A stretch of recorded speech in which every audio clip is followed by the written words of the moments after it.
Hello, today is the Saturdayest of days. Just like last week, I just got back from a rugby game. See, I look like I fell into a mud puddle, which I did multiple times, over and over again, for like 40 minutes straight. Look, I even have injuries. So what is this week's topic? It is how to define a man, how to be a man. And I know what you're thinking, what do sports have to do with being a man? There's no correlation there. Now, I am not genderqueer, I am not gender fluid. I'm not gonna be one of those people who are like, well, I don't identify as a trans man because I am trans. Saying that I feel like a normal guy does not make me less trans, so I'm a trans man. But like I said, clearly defined, I'm trans, I'm a man. And because of this, I always feel like a male. I always feel like a man.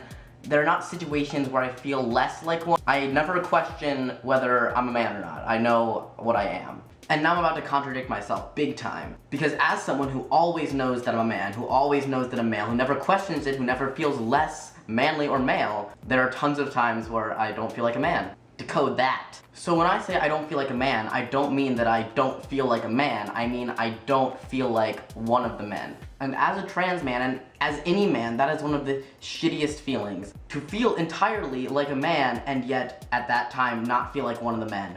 It's just terrible. That this is dysphoria at its finest. And it's unfortunately something that I blame on my transness a lot of the time, and I'm still not convinced that it has nothing to do with it. And there are times, yeah, where I'm not socializing like the rest of the men, and maybe I'm not performing at the level of the rest of the men, and I can sit there and blame that on my transness all day. And what the worst is when I feel like I'm at the same level, social-wise, performance-wise as all the men, and yet I still feel like somehow I'm an outcast. When I can't figure out why that is, it gets to me, you know? But we'll get to that after, but like I said, there are tons of times when I can point a finger at myself and say, this is what you're doing differently than all of the other men. I love video games, but if I'm in a group of guys and I am the worst one at this video game, then that gets to me. And conversely, if I'm with a group of girls and I am the worst one at a video game with a group of girls, that doesn't give me the same feeling. If I'm with a group of guys and they're all putting on makeup and they're doing it all better than I can put on makeup, I would feel it. Because it's not about a masculine activity, it's not about a feminine activity, it's about me not being able to do something that I see all of these guys doing together, and me just not being able to, no matter how bad I want to, no matter how bad I try, to be doing something at their level, I can't do it. So it's not about men being stronger, it's not about men being better at this and that, and me not being able to get up to that level. No, it's about me being different and me not being able to change that and not knowing why.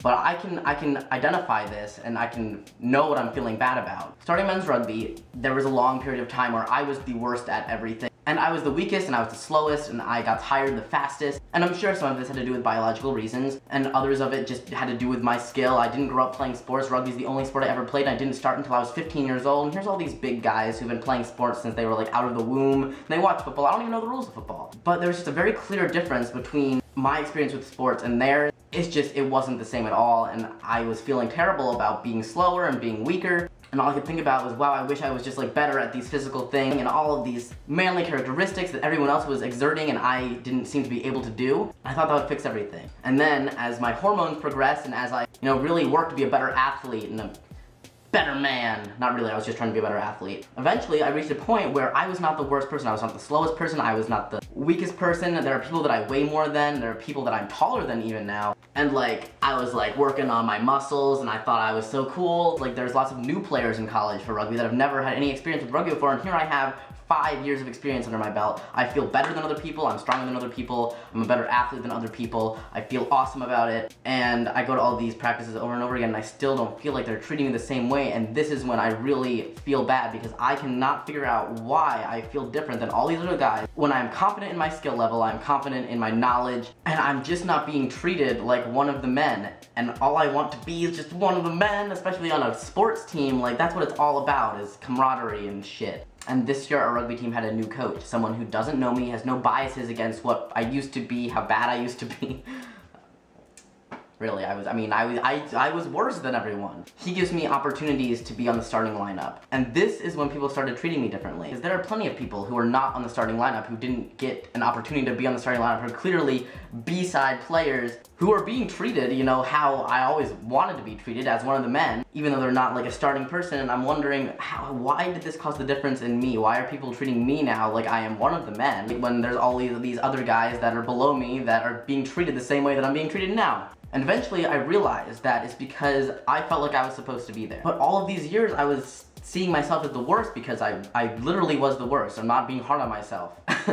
and I was blaming it on being trans, and I was looking at it like, maybe I shouldn't be here, maybe I don't belong here, this isn't my group, they're not treating me like I'm one of them, maybe I'm not supposed to be here. And when they gave me that chance to be on the starting lineup, I felt finally, oh, they think that I am supposed to be on this team. And once I felt like I was supposed to be there, just, it's so subtle. Like, no one probably could identify a difference in me or a difference in them, the way that they're treating me, the way that I'm acting. It feels different. And here's the best part, and also the shittiest part, which I'm upset about. I'm not on the starting lineup. I still get treated the same way, I still act the same way, because I just needed that moment of clarity to be like, you just need to feel like you're supposed to be a part of this, and then everyone else will see it. There is nothing that could set you apart from people more than feeling like you're not supposed to be there. I don't know how, like, secret agent spies do it. I feel like if I was a spy and I was somewhere where I wasn't supposed to be, people could read it all over my face. And that's exactly what people have been doing for years. Basically what I'm getting to is what is it to be a man? How can you feel like a man? How can you feel like one of the men?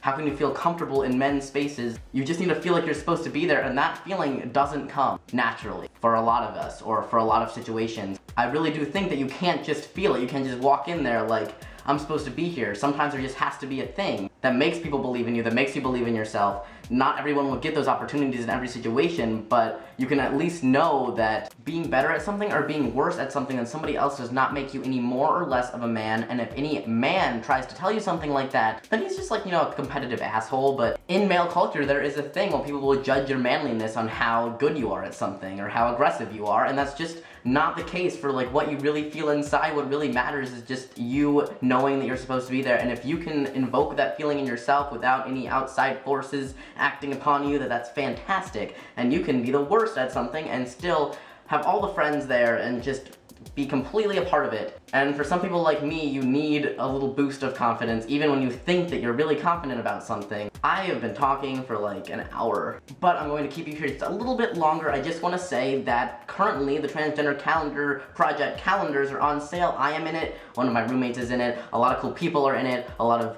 sexy people are in it, because that matters a lot. If you buy a calendar, a good portion of the proceeds will go towards funding other trans people's surgeries. It's really cool. All of you need to plan your shit out, so, you know, you need calendars anyway. I will give links to all this shit below. This whole thing has been a shameless plug, but I'm going to do something that I have a little tiny bit of shame in.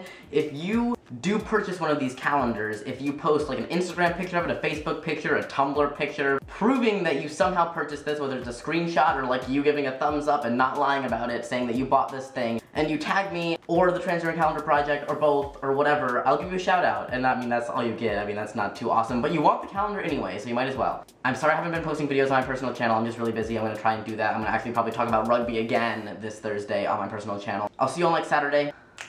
Later.